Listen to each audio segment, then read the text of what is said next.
Welcome to the second episode of my V6 MX-5 build. I guarantee this is going to be a banger of an episode. We failed, we did things wrong, and you have the opportunity to actually learn from our mistakes. And by the end of this episode, you're going to know if you want a cage in your MX-5 or if you do not want a cage in your MX-5, and most importantly, what cage do you want in your MX-5. But before we talk about all these things, we're going to move to a very small shop next to Ceres Circuit that Labros and his team are doing some very interesting stuff.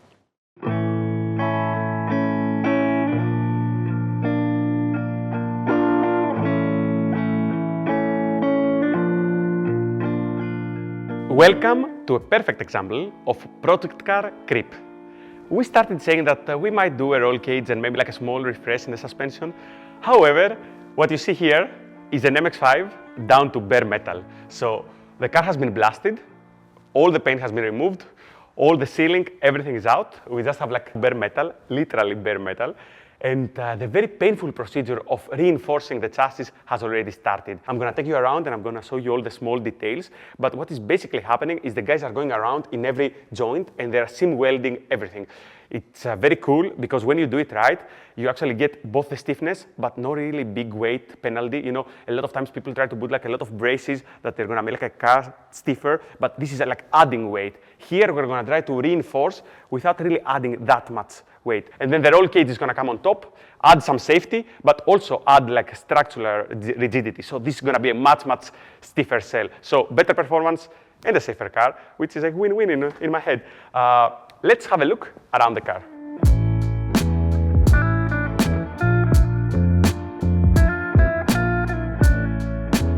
So this is actually a great place to look a little bit at what is happening. If you're familiar, Mazda required some seam welding to happen to the actual race cars. So spec Miata cars and cars that participate in the Roadster Cup in Japan, they already had some seam welding happen there. And basically we took this principle, they recommended the places that you should seam weld the car, and we just built on it. So you will see that there's a couple of additional places reinforced. This is a double wishbone car, so of course we don't have like a traditional strut that takes all the load. Still, you can actually see that we reinforced everything here, and we made sure that the chassis rails are straight because basically all the loading for our subframe is actually going here in these frame rails that run the complete car. So we made sure that this is straight, and this is strong, stronger than even when the car was new, because this is a car that is 31 years old. This is from 1991, and we put the car on a chassis jig. We measured everything here in the front end to make sure that the car is accurate. We found out that the car had like a previous incident in the front, but we checked that everything is true and everything is good and everything is strong. What is next? I'm gonna get you around the car and I'm gonna show you a few other places. The cool thing having the car to bare metal is, again, you can actually see if there is rust. And since this was a Greek car, rust wasn't really a big problem, but still, it is a problem. We're going to look at the seals. If you live in a country like Germany or the UK or Japan, that there's like hard winters and a lot of salt on the road, like it's a very complicated thing. Normally, repairing the seals is a very painful procedure. This car has rock solid seals. We're going to actually have a look at them.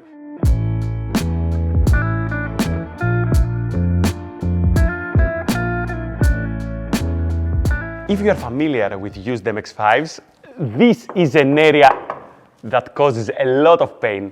In this car, you can see that the seal is super strong. Everything is perfect. There is no rust at all.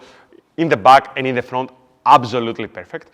However, that is not normally the case. Like if you live in a country like Germany or in the UK or even in Japan, countries that have like a lot of salt, normally this is one of the most damaged parts of the chassis. There is a lot of holes inside and it's very easy to have like moisture go in, salt go in and create quite a big trouble for you. And this is also a very painful repair. So if you have repaired the like MX-5 seals, you know that it's a very painful procedure. Thankfully, we have really no rust work to do, no repairs of this type that are needed in the chassis. But you can also see that we already reinforced here and we reinforced in the top. So for me, when it comes to stiffness of an MX-5 chassis, this is one of the most important parts. You have a big hole in any convertible, this big hole, and then the next biggest hole that you have is the door sill. And all this area, you know, is very structural. There is a lot of layers of steel that come together to actually form the chassis of the car. So basically here you have like double and triple layers coming together. Same here, you know, like you have all the load from the chassis rails coming to the main monocoque, let's say. And this part is something that I reinforced like many years back. Like the first year that I had the car, I removed everything. I removed the complete interior and reinforced completely this door opening. You can actually see even today, this job was actually not done. We were very young, so this job is not done perfect, but it still is something that hold up for years. I would say that the difference from welding the door sills was almost as big as the difference from the roll bar and the frame rails, or maybe even bigger. But I would say for a street MX-5, the combination of having the door sills welded and having a roll bar and some frame rails, it is good enough. Here, we're going to do something even cooler, because not only we're welding from the top and we're welding all the rails in the front and all the firewall part, and everything is in here is welded, I will show you, but we're also seam welding from the bottom. So since everything has been blasted, and you can actually see clear metal everywhere, we're actually going to go through the paint to go under the car and reinforce everything around. And I would say this gives you a very good idea of where we are currently. Now, let's talk about the real thing, the roll cage. And it has been a big procedure that took literally months. It has been dramatic. We had highs and lows. The original roll cage was supplied to us by an Italian manufacturer. I'm not going to say the name now, but there has been clearly a fuck up in there, because the cage that arrived to us was the one that is supposed to be used in an MX-5 Cup, that the cars have no hardtop, and basically the main hoop runs outside of the car, above the A pillar. And as you can imagine, we cannot run this in a road car, in my car. That has to have a hardtop and has to do all these things that it needs to do. So we ended up back to square zero after months of trying to sort this out with the Italian manufacturer. We ended up without a roll cage, and we went back to what was probably my number one choice. If you are in Europe and you want a roll cage for your MX-5, you basically have only two options. One is you go to a custom fabricator in your area, and he creates a completely custom cage for your car exactly the way that you want. And that's a great way, and you support your local industry. And if you can do this and you have access to that, it's fantastic. However, if you don't have access to that, or you cannot afford like a boutique product, then one of the best companies in the business currently is AST roll cages in Spain. They 3D scan the cars and they design their roll cages in CAD. They are FIA tested, FIA approved, they meet all the requirements of the J appendix, so it's basically cages that you can take and go race.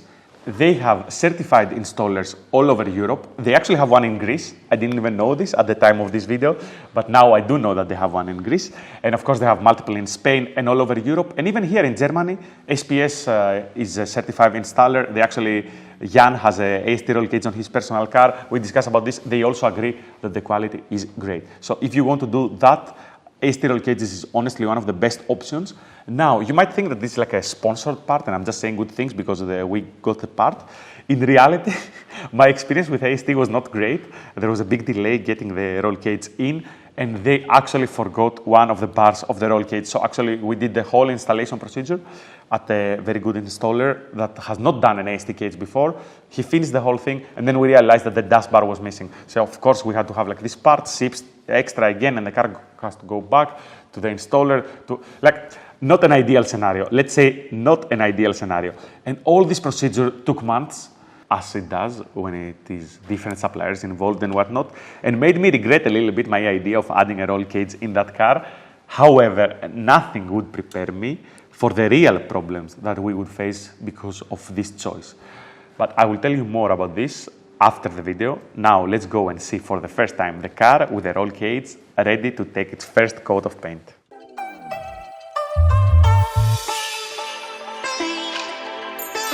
So last time you guys saw this MX-5, it looked completely different. We sandblasted the complete chassis, so everything is in bare metal. The whole body has been stitched welded. There is a welding roll cage, a multi-point welding roll cage with a very interesting story. I will tell you the story about the roll cage in a little bit. But most importantly, we are here at Auto Boudoir 19. This is Yorgos. It's a very good friend of Labros for many years. And he promised me that he's going to make this car look pretty. And since you guys know where this car has been and what kind of abuse it has seen, making this car look pretty is going to be a very difficult task. So he has to do this very difficult task. We have some very high-end products that we're going to use in the car. It's not exactly like my technical field, so I will try to be as correct as I can. So let's see the whole procedure start right now.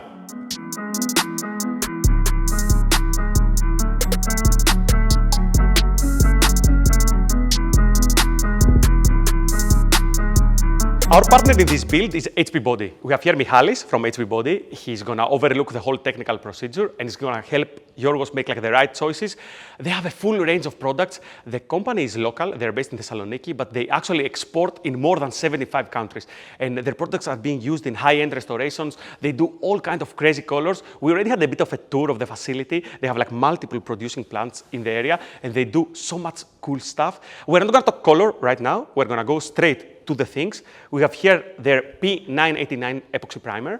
It's basically the first coat that's gonna go in the car. It's gonna cover the metal and then we're gonna start working. There's many other steps in between. We're treating this like as a full restoration, so we're going like all out to have like the best result possible. I'm gonna talk with the guys about technical details in Greek. I'm gonna try to relate some of that information as we go, but I think I'm quite excited. I want to see the first coat going in the car. So, boys.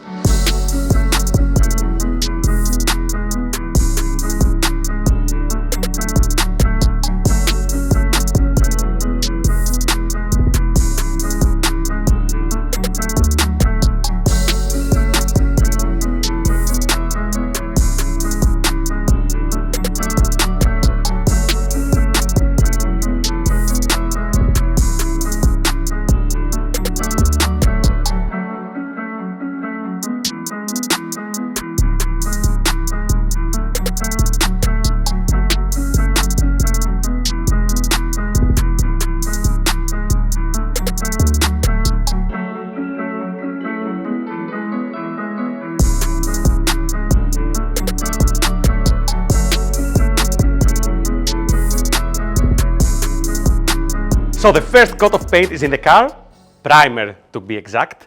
Yorgos went in, he went under the car, over the car. You're gonna see the beauty shots. It looks fantastic. It actually looks very cool just seeing the car like in one color. You can actually see so much work went in.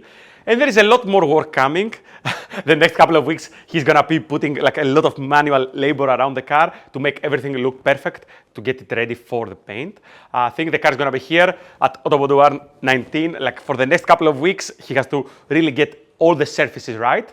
I'm gonna get you around the car. I'm gonna show you a little bit of the other work that happened before the car came here. So let's go and see a little bit the roll cage and everything else. There's a lot of interesting things. As you can clearly see, we have actually part of the roll cage coming here to the front, coming to the front strut towers, connecting basically the front of the car with the back.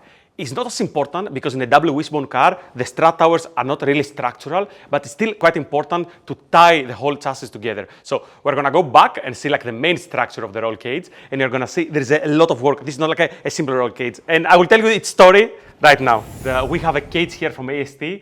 It's a company from Spain. They do fantastic work. They laser scan the whole interior, and they have this pre-bent cage that they send to you, and it's basically made to fit as far as possible from the driver. So it actually maximizes the space that you have inside the cabin. The MX-5 is a very small cabin, but it still fits with our hardtop. So basically, we have a lot of limitations to fit a lot of tubing. They have done a fantastic work. The cage basically connects the front, as we saw before, to completely the back, double diagonals, everything. It is as safe as you expect from a modern race car cage. Again, there is a lot of work ahead. There's a lot of work for Autoboudoir. They have to do a lot of work to get this to be like paint ready. So we're gonna give them a few weeks. By that time, we probably have a final on the paint. If you have an opinion, if you think that this car should be one color or another, feel free to leave your opinion in the comments.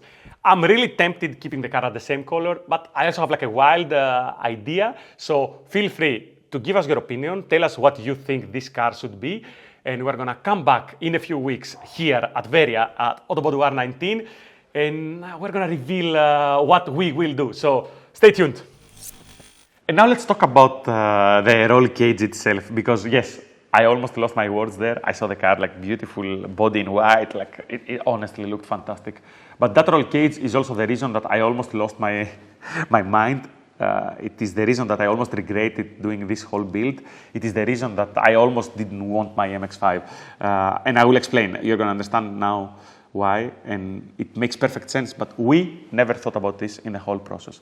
If you are a driver above a specific height, in my case, I'm 1 meter 85 centimeters.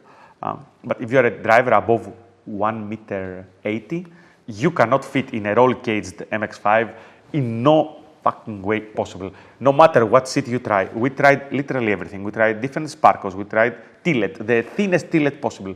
I had friends measure different racing seats. I found from my old days, my super tiny bride seat. I put that bride seat in the car. And no matter what we did, we could not get a driving position that would even be possible to allow us to test the car. And now I'm talking about like 3 of us, Labros, Bill, me, none of us being able to just drive it around the track. And I know this might sound funny, and I know that you will say, yeah, but why you didn't test it earlier and whatnot? We did test earlier, and we did modify the floor, and we actually found a seat that fit, and we thought that everything was okay. But when the steering got in position and the pedals got in position, we ended up again with a driving position that would not work. And even if you put all these problems on the side, it still creates a very real problem that I never realized, although I should have from the start. The cabin of an MX-5 is small, so no matter what you do, you're going to have bars very close to your head. Especially if you go for a full FIA cage, you're going to have like multiple bars very close to your head and your helmet. If you understand this, then you might be ready for a roll cage in your MX-5. If you drive your car on the track, but also you drive it on the road, and you do a lot of kilometers on the road, and you don't wear a helmet on the road, and you are above a specific height, you definitely do not need a cage in your MX-5, no matter what cage you do. Because the funny thing is that this AST cage is actually the one that puts the roll cage tube the more far away from your head possible. And it still was not enough. So I want to make sure that this point is very clear. Honestly, it was like a make it or break it point in our build. It was a huge problem.